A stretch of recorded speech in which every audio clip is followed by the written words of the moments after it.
Dahulu kala, di sebelah utara Jawa Timur, hiduplah seekor buaya raksasa yang ganas dan menyeramkan.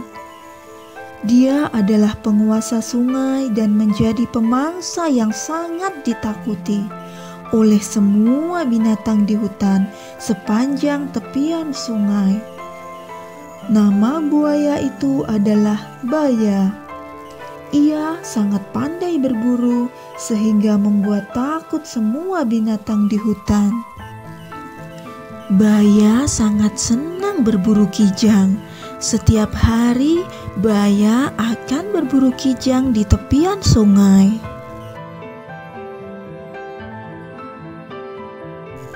Sungai yang didiami Baya itu bermuara pada laut yang luas.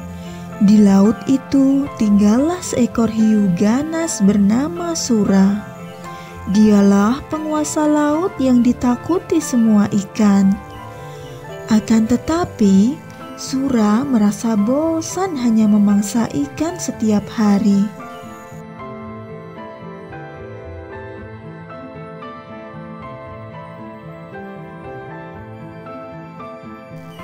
Suatu hari dia berjalan-jalan ke sungai yang bermuara di lautnya. Di tepian sungai ada seekor kijang yang sedang minum. Sura merasa lapar. Diam-diam dia berenang ke tepian dan melompat melahap kijang itu. Sura merasa kijang jauh lebih lezat daripada ikan-ikan yang ada di lautnya. Maka ia terus berburu kijang di sungai itu. Semakin lama Baya menjadi curiga karena kijang mangsanya menjadi semakin sedikit. Baya memutuskan untuk menyelidiki apa yang terjadi di sekitar hutan. Baya menangkap basah Sura ketika memangsa monyet. Hai Sura, apa yang kau lakukan di sini? Ini daerah kekuasaanku. Beraninya kamu merebut jatah makanku. Terserah aku mau mencari makan di mana. Ini kan bukan daerah kekuasaanmu, jadi semua binatang bebas mencari makanan di sini. Baya dan Sura akhirnya berkelahi karena berebut mangsa. Keduanya sama-sama kuat. Maka perkelahian pun terjadi selama berhari-hari. Karena mereka kelelahan, akhirnya mereka mengadakan sebuah kesepakatan. Sura, sebaiknya kita sudahi saja perkelahian ini. Aku sudah lelah. Aku juga, Baya. Baiklah, kita sudahi saja pertempuran ini. Sura, mulai sekarang kita batasi saja daerah perburuan kita. Muara itu adalah batasnya. Jangan sampai kamu melanggar batas, karena kamu akan rasakan sendiri akibatnya. Sura pun akhirnya pergi dari sungai itu. Dengan adanya pembagian wilayah kekuasaan, maka tidak ada lagi perkelahian antara Sura dan Baya. Keduanya telah sepakat untuk menghormati wilayah masing-masing. Namun ternyata Sura sering merasa gelisah. Dia rindu makan daging kijang. Ikan-ikan yang melimpah di laut tidak bisa menyembuhkan rasa laparnya. Sura tidak bisa lagi menahan keinginannya. Akhirnya dia diam-diam berenang ke muara. Namun ternyata tidak ada kijang yang mendekat ke muara. Sura pun memutuskan untuk kembali ke sungai.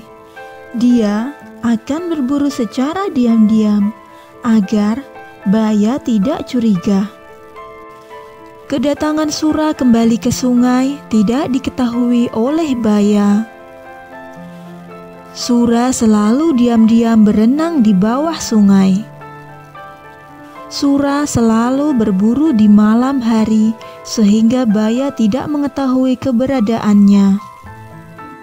Sura sangat senang karena bisa makan kijang tanpa diketahui oleh Baya. Setiap malam Sura pasti berburu kijang dan dimakan di bawah sungai. Sudah berhari-hari lamanya Sura berburu kijang di sungai. Akan tetapi Lama-kelamaan, Kijang menjadi semakin sedikit. Hal itu membuat Baya menjadi curiga. Baya yakin penyebab berkurangnya kijang-kijang itu pasti karena Sura. Baya mengira Sura telah kembali ke sungai, tetapi dia tidak pernah melihat keberadaan Sura.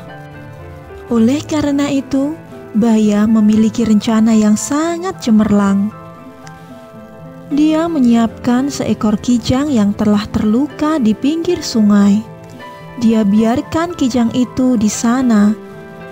Kemudian dia sembunyi di balik sebuah batu besar untuk menunggu Sura datang. Setelah menunggu selama beberapa jam, akhirnya Sura menghampiri kijang itu. Baya pun terlihat sangat marah. Ketika Sura akan membawa kijang itu untuk dimakan, Baya menghadangnya. Kamu ini memang bandel dan tak tahu malu, Sura. Serakah sekali kamu. Bayangkan, ikan-ikan di lautmu melimpah, tapi kamu malah berburu di tempatku. Hei Baya, kalau kau mau, kau bisa saja berburu ikan di laut. Aku tidak melarangmu. Karena tidak ada yang mau mengalah, maka pertempuran sengit antara Baya dan Sura kembali terjadi. Pertempuran kali ini menjadi semakin seru dan dahsyat.